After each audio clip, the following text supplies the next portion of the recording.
Thank goodness. Cabra is safe.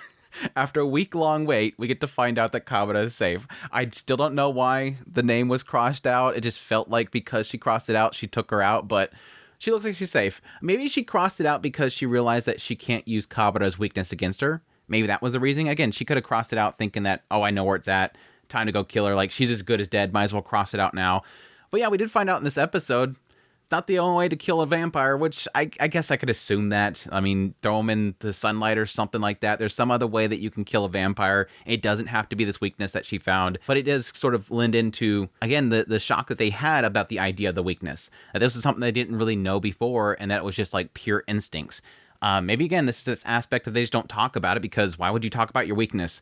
But anyway, good episode overall. I think the thing that bugs me most about this episode is that we found out, yes, Haru will supposedly not be joining the cast like I was hoping for. I was really hoping that she'd return at some point and become part of the cast and just chill with everybody, because she's a lot of fun.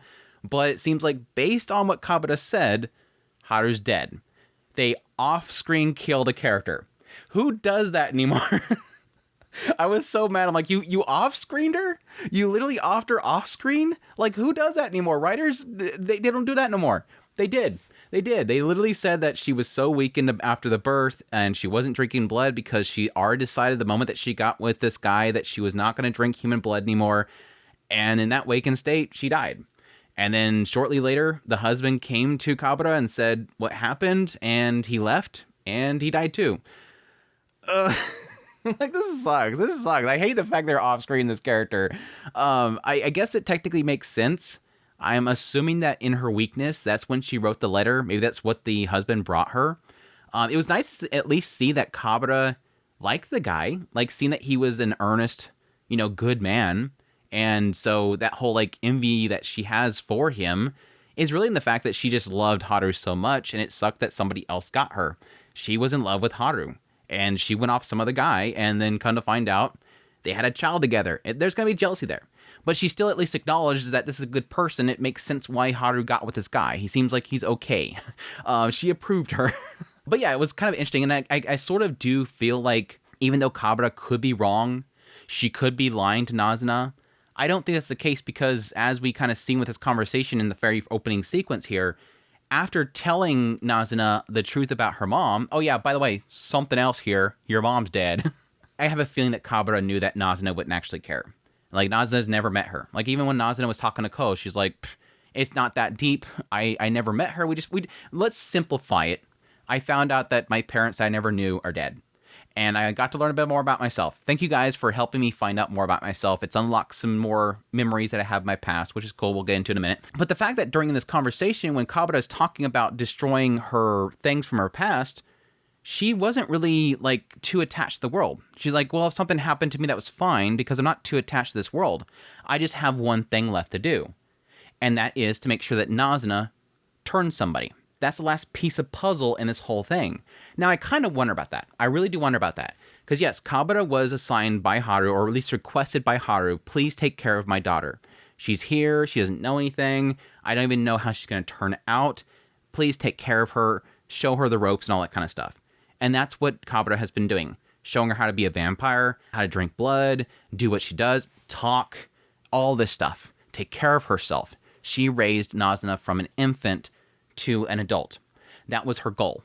But there's still one more piece left. Nazuna can't be a full-fledged vampire and be fully grown and fully matured and she can't complete this goal until she gets Nazuna to turn her first dude. And that's Ko. That's what she's kind of supporting here. And then it seems like she's okay with passing on. Again, they already established this in the previous episode. It seemed like Kabata, through what happened with Haru, didn't want to live anymore. She was giving up on life. I mean, she was giving up on life up until the point that Haru changed her, and then she found new purpose in Haru, but then Haru found a guy and got married. And that hurt her so much that she wanted to give up on life, but then she got that letter with that request. And she wanted to fulfill that request. The one that I love is requesting this of me. It gave her a new purpose, a goal in mind. But there is a side of me that kind of hopes that eventually it'll turn this aspect where Kabata is still being tsundere, that she does love Nazuna. that it's not just that Nazuna looks like Haru, even though that's the thing that hurts her so much, that she will find this thing of like, even though Nazuna does turn Ko, she still wants to be around to watch Nazuna. Because again, there is an aspect there that she sees Haru. But anyway, it was a shocker of an opening sequence. Not only discovering that, Cabra was alive, but then Haru's dead. It sucks. It does suck in the end, because I was really hoping to have more Haru around. Again, we could kind of find out that she's still around, but I'm assuming that's it. But yeah, the wrap up the scene with her flying off and saying, the two of you watch out for yourselves. It was a cute little segment. Again, I think she likes Nazuna. I think she really does. But yeah, so it kind of unwraps this whole thing with Nazuna, has a little bit of insight into her past, and that's kind of unlocking some memories, which she does recall. One of the earlier memories that she has is going up to this little watch area. Used to be her favorite spot, decides to bring Ko up there. Everything that she discovers that it was her favorite, she wants to have Ko experience it as well. Going up that little spot and talking about how she always looks at this whole skyline, sees all the lights. She wasn't really sure what they were at first, but then discovered they're all individual people. And it gives us a little sense of her like looking down to people. A little bit of question there that I was kind of hoping we'd get into more of, which is the what are humans? The idea of why am I not one of them? That she feels isolated, that she doesn't feel like a part of society itself. But then Ko kind of being there to kind of support in the idea of discovering new things and going to new places and all this kind of stuff. Again, similar to Akihito and Sari with that whole situation there. But that's when we cut over to Midori. A little ominous opening segment from Midori there saying, I can't believe I have to do this. I guess I got to do it. I was like, what is she going to do? Oh, yeah, that's right. She got to look into her past, which, yes, apparently Nazuna and Ko are with them, and they're in Akiba. And like Nazuna gets there and starts geeking out. She's so excited to see some Otaku, looking for some wild Otaku. Whereas with a backpack on, the posters hanging out there, and the glasses on, and they're all chubby, looking for them. Where are they at? Oh, they're not really around anymore. That's kind of old. Yeah, it's pretty mainstream these days. It's not what you imagine from the anime. It's not that. It's pretty mainstream now. Got a little bit of a letdown for them, but yeah, eventually going to the place that she doesn't want to go to. She was going to try to get away by herself. They're like, no, you can't go by yourself. I already know where I'm basically going. They end up at Love Green's house.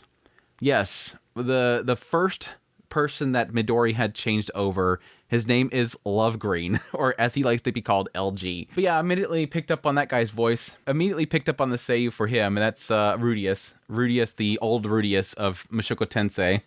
Gotta get that guy's voice in there. He seemed like a cool dude. I really did like the relationship between Midori and LG, and the idea that it is this like pure sense there, because the whole thing with Midori has always been that she likes going for the virgins. She likes going for the inexperienced, or as she says in this episode, otaku creeps. She likes to go for the newbies, and to have a guy that's like an otaku, it seems like it totally fits her character. That's something that she would prey upon. But it turns out that this guy is like somebody that she doesn't want anybody to know about. Like, she's been keeping this guy a complete secret, even though she's like head over heels in love with him, because he's just so pure.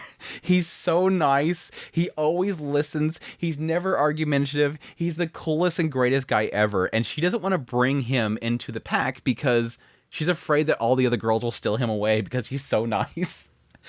So it's like a little bit of subverting expectations there, where you come in there and this is this creepy, greasy guy that's going to have like a bunch of anime girls all over the walls. And he turns out to be, again, your stereotypical, otaku that is just like blood nose running every time he sees a cute girl and stuff like that. No, this guy is like really heartwarming. Like the entire whole segment, they're talking with this guy, like each one of them one by one just goes, oh my gosh, he's so cool. He's actually a cool guy. And then Midori's over there like, just puffing out her chest, like, yeah, that's right. It was a cute little segment. I technically couldn't really get too much in their past because they're keeping strict to the idea that, yeah, they forget about their past. Obviously, Midori knows quite a bit because she was a vampire when she turned him. It's like it's a very quick story. We met in an offline meeting, and he was like, just really cool. And then later on, I came back and said I'm a vampire, and he immediately said, yeah, change me. It was like a really quick story. But yeah, that eventually leads into the heart of the matter, which is exactly what they're there for, and that is to discover if he knows about any information about Midori's past. And yet it seems like, yes, after she changed him over, he immediately started to look into anything about her past because he's like the ultimate stan. And so he has to look for any information, any kind of collectibles or anything that he can gather for her. Like he wants to find, like if he could find her shoes or something like that. But yeah, apparently he grabbed a bunch of stuff, and so he can burn all that stuff. But it didn't get into really like specifics about her past, which that's kind of the big bummer part of this whole thing, which makes me wonder if they will eventually loop back to this or if that's just all they want to do for her story. Because the big thing is that there's always like this one thing, the most precious thing. That is their weakness. This thing that has the most tie. It's portrayed them so far as being like anchors. It's not like an individual thing, like because I owned a remote, that means that this can be used against me. It's specifically something that is important and symbolic. Again, with Akihito, it was literally the glasses. Again, my assumption with Kabura, it was the blood. Something that is really the thing that directly ties them to their past life. And so I was hoping to actually have some sort of significant thing about Midori that she would look at and go, oh yeah, that's it. Or at least go through a few things and then eventually, oh, that's the one that's giving me a headache. What is this about? And then maybe let the actual viewer draw their own conclusions. Okay, so they go through this box that's full of stuff that he found that was owned by her. And one is a toothbrush. And then you go, okay, maybe that was a toothbrush she got from her grandma or something like that. Anyways, that aside, went a little bit too far. LG himself, that was funny. Mainly because, yes, when they started kind of hinting at it's got to be something that's related to Midori, because my immediate thought was, okay, it's that entire room. This guy's an otaku that's probably full of all the stuff that was his past life. He used to be an otaku and he's still an otaku. So that entire room's probably all his human life. But of course, it has to, again, focus in on one specific thing. And yeah, they quickly realize it's something to do with Midori. Me and Nazuna, I'm sure everybody watching this, me and Nazuna, we were pretty much on the same page. It's gonna be Ponsu. It's gotta be Ponsu. He's got some of her Ponsu and he's been keeping it. That's the only reason that he doesn't want to say anything. Nope, it wasn't it. They went right into something else that I wasn't really expecting, but at the same time, it totally works. And the idea that it's totally a doujinshi. Ko's like, what is that? And Nazuna's like, you don't know what that is? That's smut. No, it's not always smut. I like how that's like, that is always what everybody immediately thinks of when they think of doujinshi. It's got to be this. It's just because it's the most popular. Like, it's literally whenever you hear of one, it's going to be that. And again, it's usually from the fandoms themselves. And the ones that are most popular are the ones that kind of fulfill some sort of fantasy that people have or ludify a character that people like. That's really why it seems like it's synonymous with that. Yeah, he immediately reacts to that. And Midori picks up on exactly what it would be and why it would be so important is that it's of her and it's lewd. It's ecchi. It was cute. The idea of like he makes up this whole story because again he doesn't know any of this stuff. He's just he's drawing a conclusion. Well, I fell in love with you back in university, and I decided I wanted to make my own ecchi stuff of you. So I decided to draw, and eventually I made it and I sold it. None of it sold because I have boxes full of them in the closet. So obviously that would be it. But yeah, it's because he was reading them and it made him have a headache. It wasn't because he hated it so much. It's because, it's his weakness. So again, there it solidifies what exactly it is. It just seems like odd they didn't get into what Midori's was. That's the oddity there. Why would we not get into one of the main vampire girls and what exactly is her thing? I guess it's because they don't have an avenue to really kind of get into that. It could have gotten the idea of, LG saying, yeah, I realized that you were from this one town, this one house, and they can go there and find out their mother is still alive and they're really, really old. And maybe get like a little short story. Again, it seems a little bit of a letdown. Yeah, they go to burn it. Nazuna's like, I read it. Yes, the art's bad, but at least what came across is your form of ecchi. And you could always draw it again. Goes over there like, this does look like a real manga. Midori's like, you can't read the ecchi stuff. I like how she's actually embarrassed by the drawings. It was a cute little thing. Again, I really liked LG's character. He turned out to be pretty cool dude.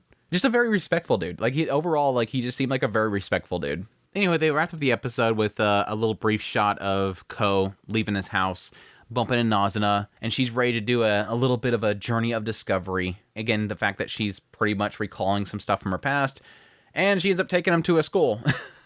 A school that apparently is tied in with her past. So I'm assuming at some point Nazuna went to a school, or maybe in her past she knew somebody that went to that school. Maybe she ran into a kid that actually went there at some point and she's forgot about those memories. It just seems odd because we have sort of this gap of time from the point that she was like self-aware, which is the point in which Kabura came in there and started raising her from an infant state to who she currently is. And I'm guessing at some point, once she was set well enough that she decided to leave Naza go, and Naza went to a school, I'm guessing. It doesn't make any sense that she would go to a school. So I'm assuming that she just knows somebody from there. But we'll see where that goes. I think the thing that kind of confuses me most about the ending of this episode is that, while I understand that she's now recalling stuff from her past, and I'm all for seeing more about Naza, it just seems like such a sidetrack to the fact that they're actively being hunted down right now. Hatsuko, we still don't know if they found their weakness. Nico, we don't know what their weakness is. Saturday, we don't know what her weakness is. Why are we doing this whole, go to school? It just seems like such a sidetrack. Anyways, we'll see. We'll see what next episode. But hope you guys enjoyed this video. As always, if you did, hit the like button down below if you like this content. You want to support channel more, become a member of the channel. Until next time, y'all take care.